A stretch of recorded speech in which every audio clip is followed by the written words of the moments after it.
Hei vaan Sant'Arcangelosta ja ciao kaikille!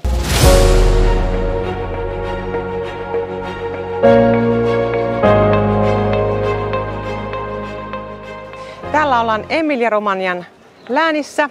Sant'Arcangelo eli pyhä arkkienkeli, ihana tämmönen kukkulakylä, jo 2000-vuotinen historia. Täällä on syntynyt muun muassa Tonino Guerra, joka sitten myös vaikutti Pennabillissä, jos muistatte, kerroin Pennabillistä. Eli Tonino, runoilija, kirjailija, ihan tässä vieressäisessä talossa on syntynyt. Ja takanani näkyy Sant'Arcangelon symboli, ihana tällainen kellotorni, jonne voi kävellä sitten tätä katua pitkin.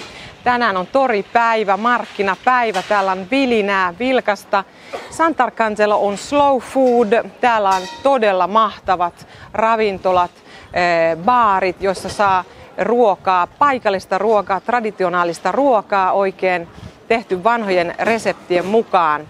Eli tänne kannattaa tulla nauttimaan hyviä viinejä ja myös pastaruokia, liharuokia lähinnä. Tämä on todella kiva, 22 000 asukasta, käydä päiväseltään täällä katsomassa näitä nähtävyyksiä. Tulkaa siis mukaani, niin lähdetään katsomaan, mitä täällä on sitten nähtävää.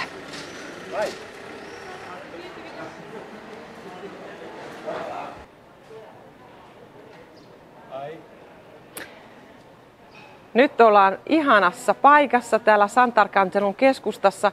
Löysin tämmöisen kaupan, ja missä myös on laboratorio sisällä.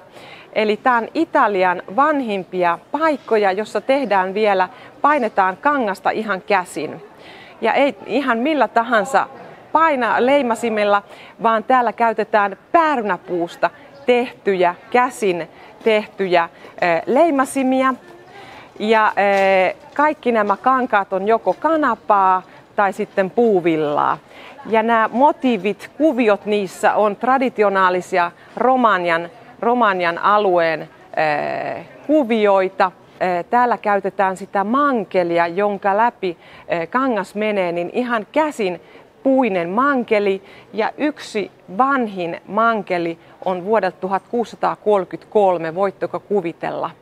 Eli se on varmaan maailman vanhin mankeli, mitä on sitten voitte nähdä täällä sisällä.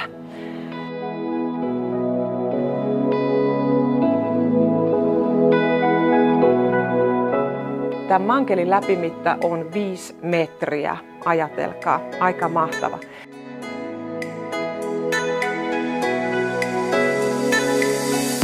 Ja kaikki nämä sitten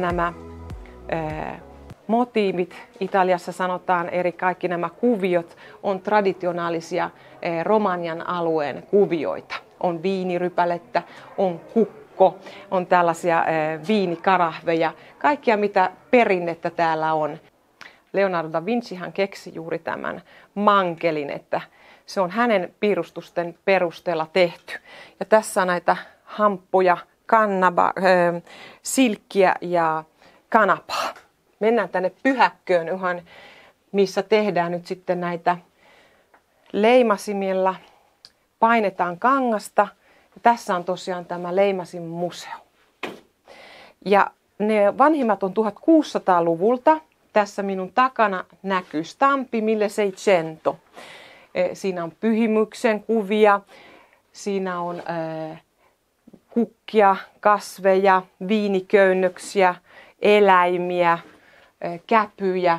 Ja näitä on täällä yhteensä 2000 näitä puuleimasimia.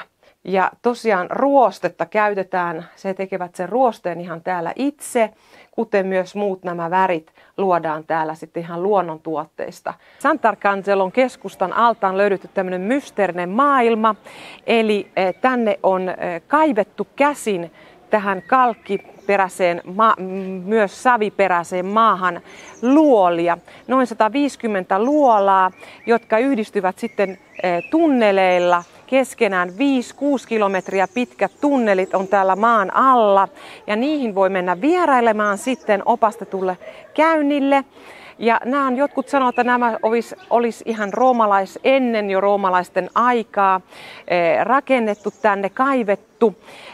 Keskiajalla tiedetään, että siellä säilytettiin Sangiovese viiniä, koska täällä lämpötila on aivan ideaalinen punaviinin säilytykseen, ja Sangiovese on juuri täällä, tätä viljellään ympäri Sant'Arcangelo Sangiovese rypäleestä tätä punaviiniä, juomaviiniä, ja lämpötila näissä luolissa on tasainen 12 astetta ja kosteus 80-70%, eli tämä on aivan ihanteellinen viinin säilytykseen. Toisen maailmansodan aikana sitten sant'Arcangelolaiset ihmiset pakenivat tänne sotaa näihin luoliin, eli ne oli myös turvapaikkoja ja aarteiden säilytyspaikkoja.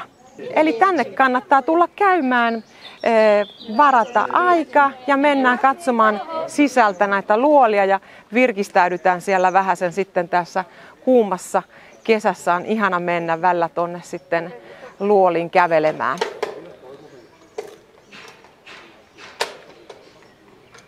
Ja nyt mä näytän teille tosi jännän paikan. Tulkaa mukaan!